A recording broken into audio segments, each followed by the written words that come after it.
এখন আমরা যখন একটা চার্জার ঠিক করবো, চার্জার লাইট জ্বলে না, তার মানে ভোল্টেজ বাড়ে না, তার মানে প্রাইমারি সাইডে সমস্যা। কোথায়? প্রাইমারি।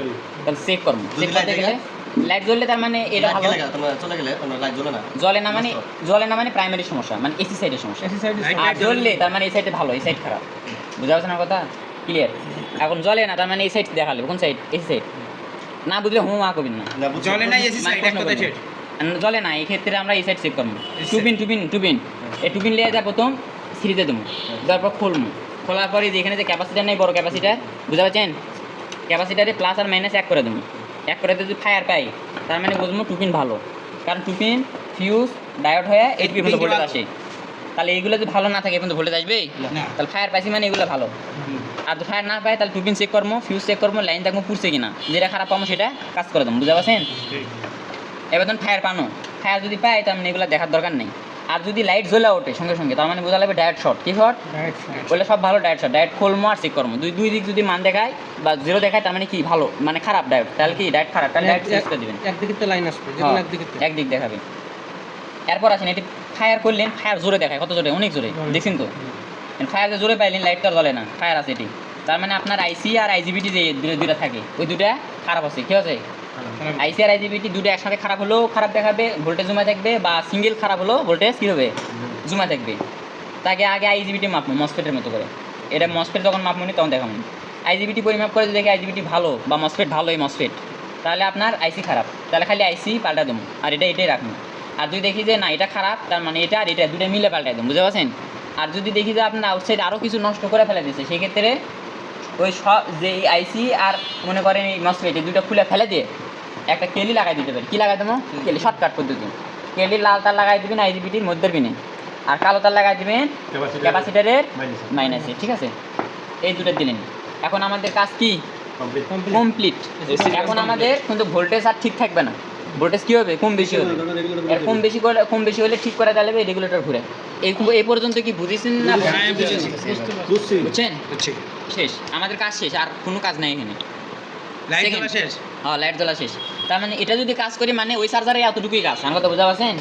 হয় এটা নয়তো এটা, দুটো মিলে আলোচনা করলাম। এখন এইগুলো সমস্যা লয়, ধরেন এগুলো কি নয় সমস্যা নাই। আর আরেকটা চার্জার একটা আপনার কাছে, ধরেন অন্য সমস্যা, লাইট জ্বলে, চার্জ হয় না। লাইট জ্বলে তার মানে দেখা লাগবে যে কোয়ালিটি চার্জারে কি সেটা দেখা লাগবে। এইবার এই পর্বে এসে যদি দেখেন এই ডায়োডের পাশে এক্সট্রা ট্রানজিস্টর আছে এখানে, এটা থাকলে ডাইরেক্ট লাইন থাকবে না। আর এই ট্রানজিস্টর যে সার্কিটে নেই সেটা ডাইরেক্ট কি থাকবে? আউটপুট থাকবে। তার মানে এখানে আমি লাইন পাইলাম না, মানে এই না যে সার্কিট খারাপ। যদি এই সার্কিট হয় তাহলে লাইন থাকবে না। বুঝতে পারছেন? চেক করে বলতে হবে সার্কিটের সমস্যা না অন্য কোনো সমস্যা। আমার কথা বুঝতে পারছেন? এখন ধরেন ডাইরেক্ট যে চার্জার সেটার কথা বলি। ধরেন ডাইরেক্ট, এটা ডাইরেক্ট না? ডাইরেক্ট, এই ডাইরেক্টের কথা বলি। ডাইরেক্টের এখানে ভোল্টেজ নাই, কি নাই? ভোল্টেজ নাই। তার মানে এই সাইডে কোনো একটা জায়গায় ঝামেলা আছে, 100-র মধ্যে 100।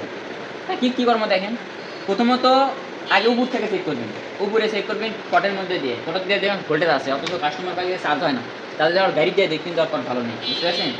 আর আবার দেখবেন যে কট হচ্ছে আপনার মরিচের মতো আঘাত ভোল্টেজ আছে, গোড়াত ভোল্টেজ নেই, এটা ডাইরেক্ট ভোল্টেজ থাকার কথা। গোড়াত ভোল্টেজ নাই মানে সমস্যা সার্কিটে, এই সার্কিটে। বুঝতে পারছেন? এটা তো ডাইরেক্ট না। তাহলে আমি কী করবো? যদি এখানে ভোল্টেজ না পাই তাহলে বুঝবো সার্কিটের সমস্যা। আর এখানে ভোল্টেজ আছে, কটের মাথায় ভোল্টেজ নেই, মানে তার মানে কী সমস্যা? কটের সমস্যা। এখন আসলে এখানেই ভোল্টেজ নেই, এখানে যদি ভোল্টেজ না থাকে তাহলে দেখবো ক্যাপাসিটারে গোড়ায়, এখানে একটা ক্যাপাসিটার নেই, বড় ক্যাপাসিটার গোড়ায় ভোল্টেজ আছে কিনা। ক্যাপাসিটারে গোড়ায় যদি ভোল্টেজ থাকে তার মানে এখানে ভোল্টেজ আসতে বাধ্য। আমার কথা বুঝতে পারছেন? এখানে না থাকলেও এখানে আসবে, তবে একটু দেরিতে। তাহলে এখানে যদি না থাকতো তার মানে এই সাইডে সমস্যা হয়েছে, আর এই সাইডে আছে তার মানে নিচের সাইডে সমস্যা। আমার কথা বুঝছেন না? এখন দেখেন ক্যাপাসিটার গোড়ায় কি নাই? ভোল্টেজ নাই। তার মানে কি দেখবো? এখন দেখবো যে ডায়োড, এর আগে কি আছে? ডায়োড, এই হিটসিং যে ডায়োড নাই, এই ডায়োড দেখবো ভালো আছে কিনা। দেখবো হচ্ছে যে কয়েল যেটা আছে আমার ট্রান্সফরমার, এটা ভালো আছে কিনা। ট্রান্সফরমার কি থাকে? শর্ট থাকে না? শর্ট। এইটা কন্টিনিউটি মোডে পরিমাপ করতে হবে, পরীক্ষা করবে। হ্যাঁ, কন্টিনিউটি মোডে দেওয়ার পর x1 কে দিয়ে দেয় এরকম করে, আমরা ওই কয়েল পরিমাপ করলাম না, বা আপনি ফিউজ পরিমাপ করেন না, ঠিক ওইরকম করে এই তার একটা ধরবেন, এই তার একটা ধরবেন, এটার এটা কিন্তু এক লাইন, এখানে লাভ আছে নেই, এইটার সাথে মাঝখানটা ধরা লাগবে। যদি কাঁটা উপরে ওঠে তার মানে কি বুঝবেন? ভালো। আর না উঠলে ডেট শেষ। বুঝতে পারছেন? এরপর এটা ভালো ধরেন, তাহলে ডায়োড দেখবো, ডায়োড খারাপ হলে ডায়োড চেঞ্জ করে দেবো, তাহলে আমার ক্যাপাসিটারের মধ্যে ভোল্টেজ চলে আসবে।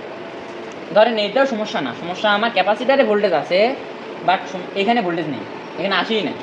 সেক্ষেত্রে আমি দেখবো এই পার থেকে এবার ভোল্টেজটা পার হচ্ছে, এটা কার মাধ্যমে হচ্ছে, ঠিক আছে, ডায়োডের মাধ্যমে না লাইনের মাধ্যমে না কি কোনো রেজিস্টারের মাধ্যমে, যেটাই হোক, ধরেন এখানে রেজিস্টারের মাধ্যমে হচ্ছে, হয় নাই, পার হচ্ছে, রেজিস্টারের মধ্যে পার হওয়ার পর এটা আরেকটা লাইন আছে, দেখেন এখানে পুড়ে গেছে, পুরো যায় নাই, পুড়ে গেছে, এখন লাইন পার হবে এবার, যদি আরও যদি লাইন না থাকে, এখানে একটা লাইন আছে থেকে পার হবে, এখানে শুধু এক লাইন থাকলে পার হবে না, তার মানে তো বুঝতে পারবেন যে এখানে পুড়ে গেছে, তার মানে ওটা আমার কি করা লাগবে, চেঞ্জ করে দেওয়া যাবে না, তো এখানে আমার শুধু ঝালাই করে পার করে দিলে হবে, হ্যাঁ হাজাই পুড়ে দেওয়া। আর এখানে আসেন, এই যে মানে এটাতে আসেন, দেখেন এটাতে আবার কিন্তু রেজিস্টার কিছু নেই, দেখেন ডাইরেক্ট এটা আপনার তামা ইয়ার মতো দিচ্ছে একটা গুনে এক কথা জাম পার, বুঝতে পারছেন তাকে বলি, এবার তো এবার পার করে দিচ্ছে, তো এটা যদি পুরে যায় এখন তো এবার তো এবার ভোল্টেজ পার হবে, পার হবে, তো এইগুলো জিনিস খেয়াল রাখা লাগবে, আহমরি কোনো কিছু নয়, এটি